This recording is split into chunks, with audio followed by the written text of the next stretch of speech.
C'est l'heure du face-à-face avec David Revaud-Dallon du Monde et Bruno Jeudi du JDD du Journal du Dimanche. Bonjour messieurs. Bonjour Roselyne. Avec vous, on dissèque donc la vie politique et un Premier ministre qui se fait insulter par son ministre du redressement, le tonitruant Arnaud Montebourg. Un président qui n'a pas vraiment convaincu avec sa boîte à outils, traité plutôt de Monsieur Bricolage. François Hollande va-t-il dans la bonne direction ? À la France malade, le chef de l'État a prescrit un choc de simplification. On va tenter de comprendre en quoi ce choc peut redonner du dynamisme à l'économie. Mais avant tout, peut-être, ici, plusieurs fois, vous faisiez la réflexion, dans le fond, le problème d'Hollande et d'Ayrault, c'est qu'ils ne savent pas vendre leur politique. Et clairement, vous le dites, vous, depuis le début, David, un problème de communication. Et là, Jean-Marc Ayrault a changé son équipe de com. Est-ce que ça montre bien qu'il a pris conscience qu'il y a un truc qui ne va pas ? Oui, c'est vrai. Vendredi, la nouvelle est tombée. Bon, c'est vrai qu'elle pointait déjà depuis plusieurs jours dans les couloirs des ministères et de l'Élysée une amputation de son équipe de communication, puisque sa chef de communication est partie et que le grand conseiller qui avait été recruté par Jean-Marc Ayrault personnellement il y a 3 mois, Bernard Candiart, a sauté lui aussi. Tout ça en une seule journée pour être remplacé par quelqu'un qui vient de Publicis, donc quelqu'un qui ne vient pas de la politique, mais de la communication, de la pub pure et Faire dure. un peu du storytelling, ce que faisait Sarkozy, c'est-à-dire la scénographie de l'annonce de la vie politique, vendre la politique, c'est ce qui manque. Écoutez, je crains que, bon, effectivement, de toute façon, Jean-Marc Ayrault, il y a des gains à faire en matière de communication. Hein. C'est pas un as de la com, on le sait depuis longtemps, avant même qu'il soit à Matignon. Je crois que le problème, pour l'instant, il y a peut-être un problème de communication, c'est d'abord un problème de contenu. D'abord, il y a une crise économique et les Français s'interrogent sur est-ce que Jean-Marc Ayrault, mais surtout François Hollande, ont choisi les bonnes solutions. François Hollande nous a expliqué jeudi que tout était sur la table et que les outils étaient bons, ils étaient là. De la patience, en fait. Voilà, donner du temps au temps. Tel le marin au milieu de l'océan, le vent va revenir, dans 6 mois ça ira mieux.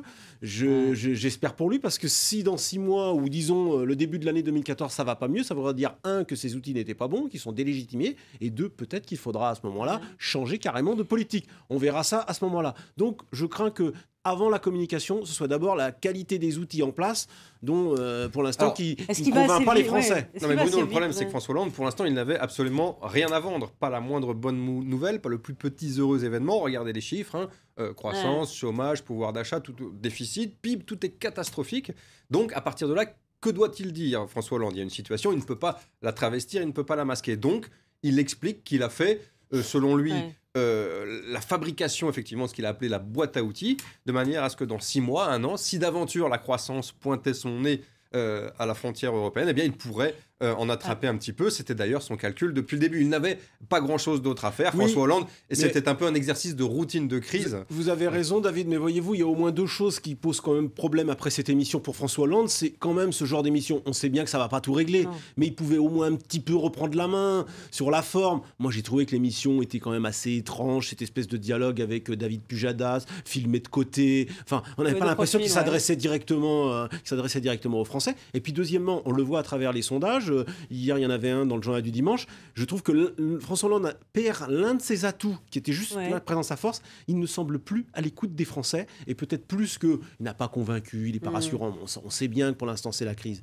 Mais il n'est plus à l'écoute des Français, et ça peut devenir un vrai problème pour lui, c'est-à-dire comme couper un peu du pays, comme ne sachant pas exactement comment vivent les Français à l'heure de la crise. David, Bruno, ce choc de simplification, à quoi il va servir ? Avez-vous compris à quoi il va servir et surtout s'il va redonner du dynamisme à l'économie ? Alors sur l'appellation contrôlée, c'est intéressant parce que rappelez-vous, il y a quelques mois, il y avait cette grande mesure en faveur, cette grande loi en faveur de la compétitivité. Et à l'époque, surtout, il ne fallait pas parler de choc de compétitivité parce qu'on se disait attention, on va brusquer tout le monde, les salariés, les patrons, etc. Or là, on s'aperçoit que, bon, puisqu'on n'a pas pu vraiment faire ce choc de compétitivité, il faut en faire un autre de manière à redonner un petit peu confiance un surchoc, aux entreprises, notamment c'est le cas du bâtiment, du BTP, puisque là, il y a beaucoup de contraintes administratives et juridiques qui méritent effectivement d'être levées. Donc là, pour le coup, il a choisi d'utiliser le choc Mais le problème, Bruno le disait un petit peu, je pense que c'est pas vraiment d'être coupé des Français pour François Hollande, parce qu'il a quand même des capteurs,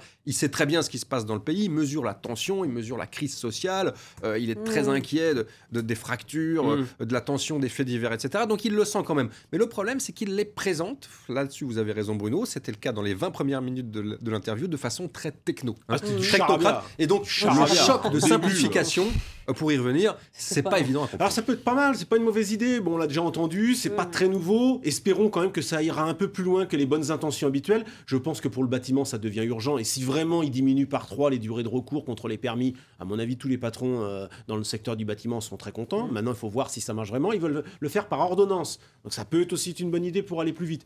Mais de là à dire qu'ils vont trouver les 60 milliards d'économies dans ce choc de simplification, alors là... franchement, c'est un peu court, c'est vrai. C'est un peu court et ça veut dire qu'ils n'ont pas grand-chose d'autre dans la besace. Et c'est vrai que quand on demande aux membres de l'exécutif, quand on lui a demandé, quand David Pujadas lui a demandé où allaient être dégagées les marges d'économie ministère par ministère, mais pour l'instant, on n'en sait rien. C'est flou, un peu dans le flou. C'est flou comme d'habitude. C'est flou, sauf sur un point, celui de la défense, où vous remarquerez que François Hollande, pour le coup, est absolument sanctuarisé. D'ailleurs, David, vous remarquerez que la chose où il a le plus convaincu, où il reste quand même très soutenu par les Français, c'est la présence et l'intervention au Mali, et ce qu'il a dit sur la défense. Alors là, pour le coup, on aimerait qu'il soit beaucoup plus clair, comme il l'a été sur la défense, sur d'autres sujets. Alors, cette semaine, nous, ça nous intéresse, France 24, bien évidemment. François Hollande se rend pour une visite d'État au Maroc. Donc là, pas réellement d'enjeu. Quand même. Enfin, quand même, Roselyne. Je dis d'enjeu par rapport à l'Algérie. Non, il n'y a pas d'enjeu politique. Économique. Mais par contre, il y a un enjeu économique parce que, mine de rien, la France, depuis quelques années, à force de croire que les Marocains sont nos amis, et ils sont nos amis... on se fait doubler par l'Espagne. On se fait doubler par l'Espagne, on perd des marchés. Sous la présidence de Nicolas Sarkozy, qui était aussi le grand ami du roi, on n'a pas eu beaucoup de grands marchés, de grands contrats, et la France perd du terrain sur ce territoire qui, pour le coup, le Maroc était l'une de nos zones économiques privilégiées. Et puis il y a quand même une petite dimension politique dans la mesure où le Maroc est un des pays qui a évidemment bougé assez vite après le début du printemps arabe, et la France, dans un langage extrêmement diplomatique, s'avoue satisfaite de ces évolutions, mais considère un peu plus discrètement qu'il faut quand même les aider aussi à avancer en matière de droits des femmes, de droits de l'homme, de justice de presse, etc. Et puis, donc, on y va dans cet esprit-là. C'est un voyage important, Roselyne, notamment sur la question économique. J'ai pas dit qu'il était... J'ai pas minoré l'importance. Je veux dire, c'est un voyage à enjeu quand même sur le plan économique, parce que la France doit retrouver son rang sur ce pays. Il y a eu des efforts et le voyage de François Hollande avait été réussi en Algérie. Il faut cette fois-ci qu'il soit concret. Non, mais l'Algérie, c'est vrai qu'il y avait l'importance, il y avait le Mali derrière, puisque sans l'Algérie, bien sûr, la France ne pouvait. Et puis une dimension historique fondamentale. Là, c'est vrai que sur le plan économique, si François Hollande peut poser avec un gros contrat, il emmène pas mal de patrons avec lui, peut revenir de là avec un ou deux gros contrats signés, ce sera, vu le contexte, ce serait pas une mauvaise chose. Alors, on va parler un petit peu de la droite. Et vous êtes aux premières loges, Bruno. Vous venez avec Carole Barjon, qui est journaliste au Nouvel Obs, vous venez d'écrire Le coup monté, chez Plomb. Et c'est bien sûr l'affaire désastreuse de l'UMP. Vous avez enquêté, et alors tout converge contre ce pauvre Jean-François Copé, qui a tout manigancé d'après vous. En tous les cas, nous sommes partis d'un point, parce que c'est vrai qu'il y a eu beaucoup d'irrégularités, tout a été dit, et finalement, tout n'a pas été dit. Parce que nous, on continue à penser, on a demandé à Jean-François Copé, il y a quand même le problème de 3 fédérations, les résultats de 3 fédérations d'outre-mer qui n'ont pas été comptabilisés dans le résultat final. Oublié. Jean-François Copé nous a dit c'est une erreur matérielle, tout le monde essaie d'oublier cette affaire-là, mais enfin pour un grand parti, il n'y a même pas eu d'enquête interne pour savoir comment c'était arrivé. Donc nous, on a essayé de refaire l'enquête, on a essayé de reprendre tous les protagonistes de cette affaire, 50 entretiens, on a vu tout le monde, et c'est vrai que pour nous, l'erreur matérielle a bon dos. Et on pense que justement, ces 3 départements n'ont pas disparu par hasard. D'abord, premièrement, s'ils avaient été comptabilisés le soir de l'élection, François Fillon formellement aurait été déclaré vainqueur. Ça n'empêche pas les recours après, les annulations qui auraient pu suivre, mais formellement, Jean-François Copé aurait été obligé de quitter la présidence le soir de la proclamation. Et puis ensuite, il y a tout ce qui... comment ça s'est passé, comment au fond Jean-François Copé a mis complètement le parti à sa disposition pour battre François Fillon, et surtout comment, et c'est le troisième homme de ce casting incroyable, comment Jean-François Copé a bénéficié du soutien implicite de Nicolas Sarkozy, qui pendant toute la crise aurait pu dire à Jean-François Copé, aurait pu arrêter immédiatement en disant « Non, mais là, cette élection est irrégulière ». Non, au lieu de ça, il a renvoyé dos à dos les deux hommes, comme si au fond les deux avaient tous les deux un peu été dans les irrégularités. Et ça, François Fillon ne l'a pas supporté. On a l'impression, vous qui avez quand même suivi la primaire au Parti Socialiste, on a l'impression que c'est d'un autre âge ce que raconte d'un autre âge, mais pas tellement parce que, avec bien sûr les différences politiques propres à chaque formation, ça ressemble étonnamment à ce qui s'est passé. Congrès de Reims. Ce qui s'est passé au Parti Socialiste. Vous aviez deux protagonistes qui étaient Martine Aubry et Ségolène Royal, qui étaient encore une fois là sur le fil, avec des triches avérées, là encore, dans le cas des départements et fédérations d'outre-mer. Vous avez des totaux qui n'ont jamais été rendus publics, là encore, et que les dirigeants du Parti Socialiste, finalement, ont balayé comme ça d'un revers de la main en disant « bon, bah, c'est normal », etc. Et puis vous aviez quand même un troisième homme qui n'était pas Nicolas Sarkozy, mais qui était François Hollande, et qui, là encore, bon, s'il n'a pas, pour le coup, participé, bien sûr, aux fraudes, etc., il avait intérêt à ce que, finalement, ces deux protagonistes, Aubry et Royal, arrivent sur un résultat nul et se neutralisent de manière à pouvoir, et c'est ce qui s'est passé, surgir dans un passé. Parce qu'en fait, dans notre enquête, c'est un peu la conclusion de toute cette période, c'est que finalement, derrière la guerre Copé-Fillon, que tout le monde a vécu en direct sur toutes les chaînes d'infos, et finalement, c'est plutôt la première manche du duel Sarkozy-Fillon, parce qu'au fond, Sarkozy toujours pensé qu'il pouvait gérer Jean-François Copé, qui n'était pas prêt pour 2017, et qu'au fond, voilà, il s'en faisait un auxiliaire pour revenir. Et on voit bien avec l'actualité récente que Nicolas Sarkozy ne pense qu'à revenir en 2017, mais que tout devait converger pour affaiblir François Fillon, qui évidemment, pour cet objectif, est son rival le plus sérieux, et celui qui est le plus... en tous les cas, autant déterminé que Jean-François Copé, mais en meilleure position pour être candidat à la candidature de la prochaine présidentielle. Est-ce qu'en France, il y a quand même, on donne en permanence des leçons sur les droits de l'homme ou même sur la démocratie?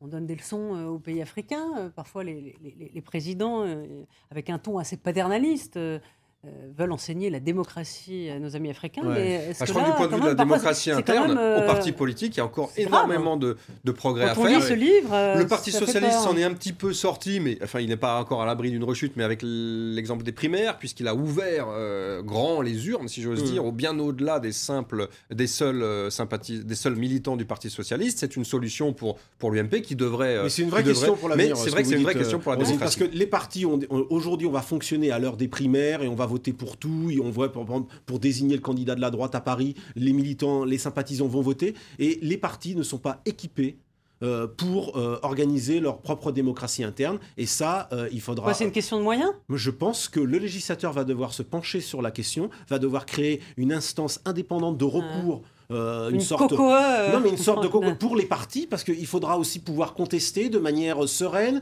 de manière impartiale. Donc il va falloir organiser ça, sinon les partis ne résisteront pas, puisque les sympathisants, au fond, les citoyens maintenant veulent désigner leur candidat.